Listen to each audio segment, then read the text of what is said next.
नींद के बारे में सबसे बड़ी दिक्कत यह है कि कई बार बहुत गलत जगह और गलत समय पर आ जाती है। दुनिया भर में जितने रोड एक्सीडेंट होते हैं उसमें एक बहुत बड़ा कारण है ड्राइवर को अचानक नींद आ जाना। नींद के बारे में दूसरी इंटरेस्टिंग बात यह है कि यह भी खुशी की तरह है। आप इन दोनों चीज़ों के लिए जितनी कोशिश करते हैं ये आपसे उतनी ही दूर भागती हैं। खुशी पाने के लिए आपको अच्छे काम करने पड़ते हैं, ठीक उसी तरह आपको अच्छी नींद के लिए अपने आप को थकाना पड़ेगा और मानसिक रूप से भी संतुष्ट रखना पड़ेगा। फिर नींद हमारे लिए इतनी ज़रूरी क्यों है? इसके दो कारण हैं।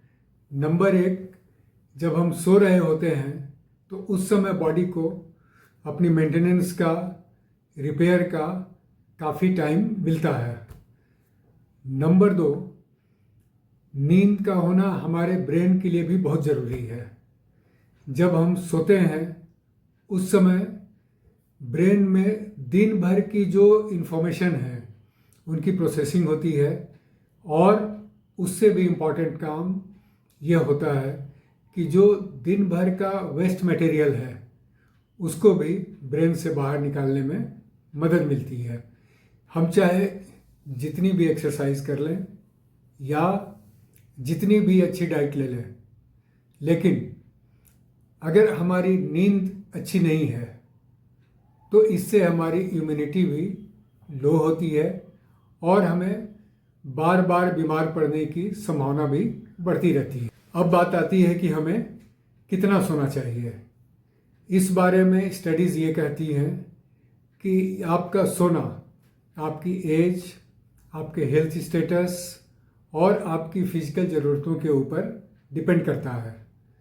जैसे बहुत छोटे बच्चों को 16 से 18 घंटे तक सोना ज़रूरी है, टीनेजर्स को 8 से 10 घंटे तक सोना ज़रूरी है और जो एडल्ट्स हैं उनको कम से कम 7 से 9 घंटे तक सोना ज़रूरी है।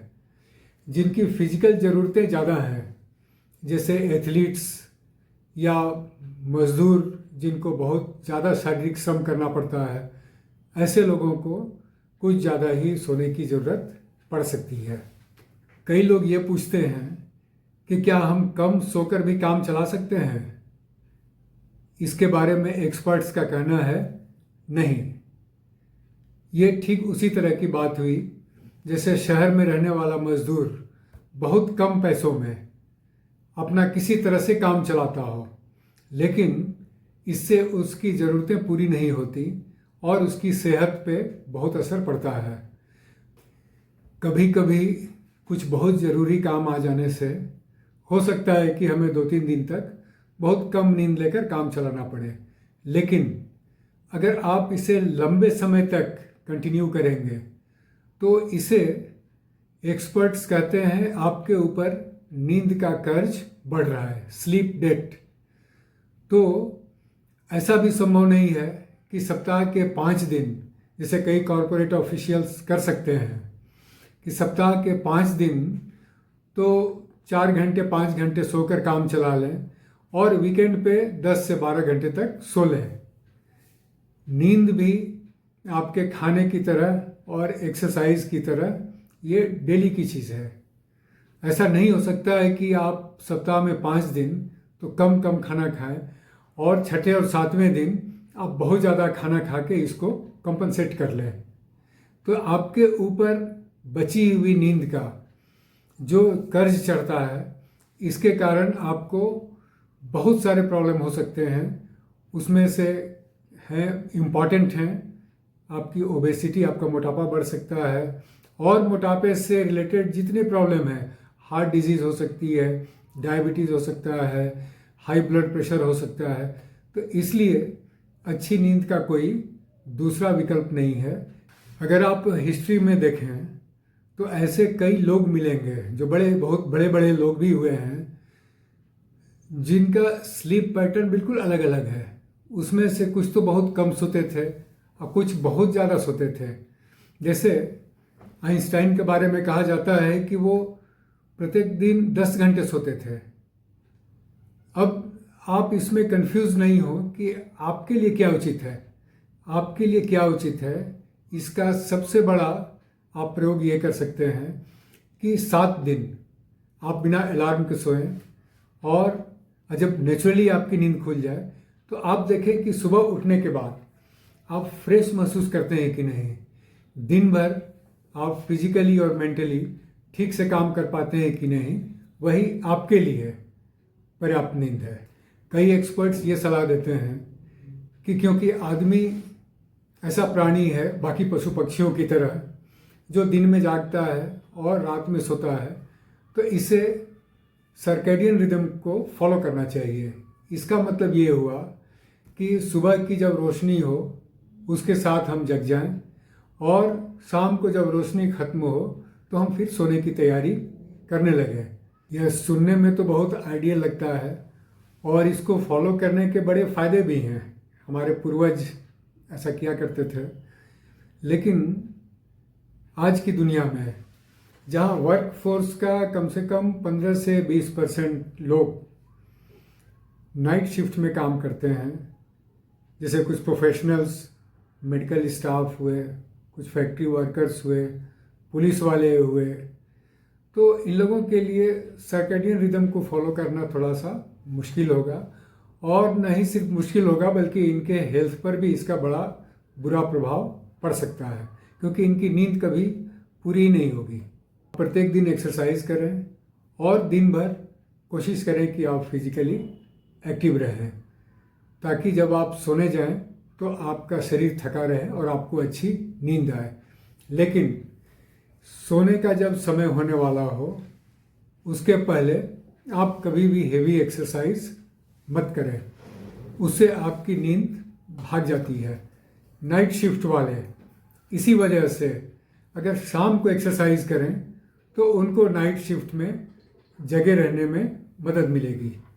सोने के 6 से 8 घंटे पहले जनरली चाय, कॉफ़ी, सोडा या कुछ एनर्जी ड्रिंक्स जिसमें कैफीन होता है उसका आप सेवन मत करें, उससे भी नींद आने में प्रॉब्लम होती है।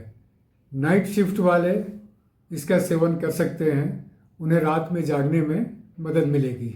दिन में 20 से 30 मिनट तक आप छोटी झपकी ले सकते हैं, लेकिन अगर इससे ज़्यादा आप दिन में सोएंगे तो फिर उठने के बाद आप पाएंगे कि आप में पहले वाली एनर्जी नहीं रही और रात में भी आपको सोने में दिक्कत हो सकती है। नाइट शिफ्ट वाले इसी कारण से दिन में ज़्यादा सो सकते हैं। सोने से 1-2 घंटे पहले अपने तमाम इलेक्ट्रॉनिक आइटम्स जैसे mobile phone, laptop, TV off कर दें, कारण कि इनसे जो ब्लू लाइट निकलती है उससे आपका स्लीप हार्मोन मेलाटोनिन वो सप्रेस होता है, फिर आपको नींद आने में प्रॉब्लम होती है। इनकी जगह आप कोई किताब पढ़ें। किताब जितनी बोरिंग होगी उससे आपको उतनी ही जल्दी नींद आएगी। न तो भूखे पेट सोने जाएं और न ही बहुत भारी भोजन करके जाएं। आप सोने के कम से कम 2 घंटा पहले तक अपना खाना खा लें। डिनर हल्का हो तो इससे भी आपको अच्छी नींद आती है। सोने के पहले बीड़ी सिगरेट पीना भी अच्छी बात नहीं है, इनका निकोटीन भी नींद को डिस्टर्ब करता है। अगर कभी बेड पे जाने के 10-15 मिनट के भीतर आपको नींद नहीं आ रही हो तो इसमें भी कोई चिंता की बात नहीं है। आप उठकर कोई काम करना शुरू करें और तब तक वो काम करते रहें जब तक आपको नींद नहीं आने लगे। मेरी ओर से एक वार्निंग और, रात में सोते समय कभी भी मोटिवेशन पे कोई किताब मत पढ़ें। मोटिवेशन पे लिखी हुई किताब आपके भीतर एक इन्फीरियरिटी कॉम्प्लेक्स जगाएगी और आपके भीतर एक सेंस ऑफ गिल्ट, अपराध बोध, वो भर देगी।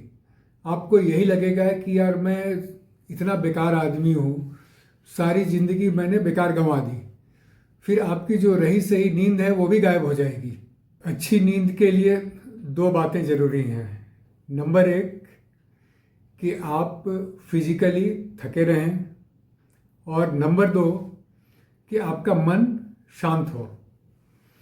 नहीं तो अगर ये 2 चीज़ें नहीं रहेंगी तो फिर चाहे आपका कमरा जितना भी कूल हो, कंफर्टेबल हो, नॉइज़ फ्री हो, आपको अच्छी नींद आ ही नहीं सकती है। महंगे हॉस्पिटल के एसी रूम में अच्छे बेड पर पड़े हुए मरीजों से बेहतर इस बात को और कौन समझ सकता है। कई बार हमारी तमाम कोशिशों के बावजूद हमारी नींद में कोई प्रॉब्लम हो सकता है। हम पर्याप्त नींद ले रहे हों, इसके बावजूद जब हम सुबह उठते हों तो उस समय हम बहुत फ्रेश नहीं महसूस करते हैं। रात में हमें खर्राटे आते हैं, हमारा दिमाग दिन भर अपने काम पर फोकस नहीं कर पाता है, हम चिड़चिड़े रहते हैं, हमारा इम्यून सिस्टम कमज़ोर होता चला जाता है और हमें बार बार सर्दी जुकाम जैसी प्रॉब्लम होती रहती हैं। तो इन चीज़ों को देखने के बाद हो सकता है कि हम में कोई मेडिकल प्रॉब्लम हो, और जब भी ऐसी बातें हों तो हमें हमेशा एक डॉक्टर की सलाह लेनी चाहिए। हो सकता है कि इसमें कोई स्लीप डिसऑर्डर डिटेक्ट हो जाए। अंत में मैं एक बात कहना चाहूँगा कि हमेशा अच्छे कपड़ों में सोने जाएं, कारण जब अगली सुबह होगी तो इस धरती पर करीब 1.5 लाख लोग होंगे जो नहीं उठेंगे। क्या पता हम भी उनमें से एक हों। तो कम से कम अगले दिन जब लोग हमें देखने आए तो वो यही सोचें कि बंदा प्रेजेंटेबल है। मैं ये मजाक नहीं कर रहा हूँ। अच्छी ज़िंदगी और अच्छी नींद के लिए यही मूल मंत्र है। पुराने इजिप्ट में जब फ़ैरो, जो वहाँ के बादशाह होते थे, उनकी जब ताजपोशी की जाती थी, उसके तुरंत बाद उनकी कब्र का निर्माण भी शुरू हो जाता था। ये चीज़ उनको हमेशा एहसास दिलाती थी कि ये तमाम चीज़ें एक दिन छूट ही जानी हैं। हर दिन सोने के पहले शांति से अपने साथ कुछ क्षण बिताएं। उन तमाम लोगों को धन्यवाद दें जिन्होंने आपका भला किया है। उन लोगों को आप क्षमा करें जिन्होंने आपका बुरा किया है। बल्कि आप बुरे लोगों को भी धन्यवाद दें कि वो आपका और बुरा कर सकते थे लेकिन उन्होंने आपका बहुत कम बुरा किया, और उसके बाद ही आप आराम से सोने जाएं। अगर अगली सुबह भी आप उठ जाएं, और आप उठ जाएं, इसमें हमारी दुआएं आपके साथ हैं, तो आप भगवान का धन्यवाद दें कि आपको एक और दिन मिल गया। संसार में अगर हर आदमी अगर इस नियम का पालन करे और ये अभ्यास करे तो संसार कितना सुखी हो जाए। Thank you.